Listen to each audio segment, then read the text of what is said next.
The thing is to disseminate propaganda to influence people's minds, and this is a major function of the CIA. 400 journalists cooperating with the CIA, including some of the biggest names in the business, to consciously introduce the stories into the press. Well, give me a concrete example of how you use the press this way, how a false story is planted and how you got it published. Well, for example, in my war, the Angola War that I helped to manage, 1/3 of my staff was propaganda. Ironically, it's called covert action inside the CIA. Outside, that means the violent part. I had propagandists all over the world, principally in London, Kinshasa, and Zambia. We would take stories which we would write and put them in the Zambia Times, and then pull them out and send them to a journalist on our payroll in Europe.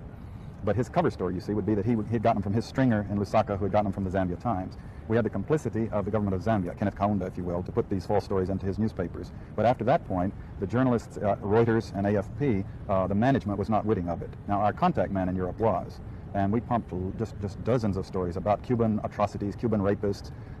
In one case, we had the Cuban rapists caught and tried by the Ovimbundu maidens who had been their victims, and then we ran photographs that made almost every newspaper in the country of the Cubans being executed by the Ovimbundu women who supposedly had been their victims. These were fake photos? Oh, absolutely. We didn't know of one single atrocity committed by the Cubans. It was pure, raw, false propaganda to create an illusion of communists, eating babies for breakfast and that sort of totally false propaganda. Well, I had several jobs. One of my jobs was that of analyst. I also was an interrogator and indeed briefed the press when we, the CIA, wanted to circulate disinformation on a particular issue. Disinformation is not necessarily a lie. It may be a half-truth.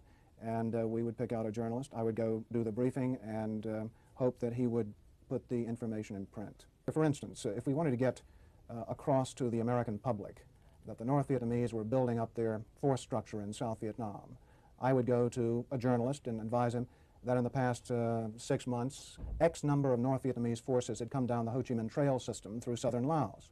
Now, there is no way a journalist can check that information.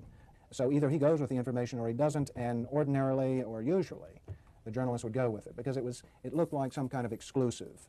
And I would say our percentage planning that kind of data was 70 to 80%. The correspondents we targeted were those who had terrific influence, the most respected journalists in Saigon, like Robert Chaplin of the New Yorker magazine, Kai's Beach of the Los Angeles Times from time to time, and also he worked for the Chicago Daily News. Bud Merrick of U.S. News and World Report, Malcolm Brown of the New York Times, even Maynard Parker of Newsweek magazine. We would go after these gentlemen. I would be directed to cultivate them, to spend time with them at the Caravel Hotel or the Continental Hotel, to socialize with them, and slowly but surely to try to gain their confidence by dolloping out valid information which was true. And then I would drop into a conversation the data that we wanted to get across, which might not be true. One piece of data, for instance, that we managed to plan in the New Yorker magazine had to do with a supposed North Vietnamese effort in 1973 to develop airfields along the border of South Vietnam. The reason we wanted to plant this information was that we were trying to persuade the U.S. Congress that Saigon should continue to get a great deal of aid, and that the North Vietnamese were the chief violators of the ceasefire accord. That was printed in the New Yorker magazine under the byline of Robert Chaplin, as indeed was a great deal of such information which we tried to circulate. If I planted a piece of information with a reporter, I would ordinarily then try to create an environment in which he could not check the information. I would go to the British ambassador and brief him on the disinformation I had just given the reporter. So when the reporter wanted to cross-check what I'd told him with, say, the British ambassador, New Zealand ambassador, or what have you, he would get false confirmation, the same message coming back at him. He'd say, aha, I've got proof that Frank Snepp told me the truth, when in fact, what he'd gotten was simply an echo of what I'd given him in the first place, via the British ambassador or other of our friendly diplomatic contacts.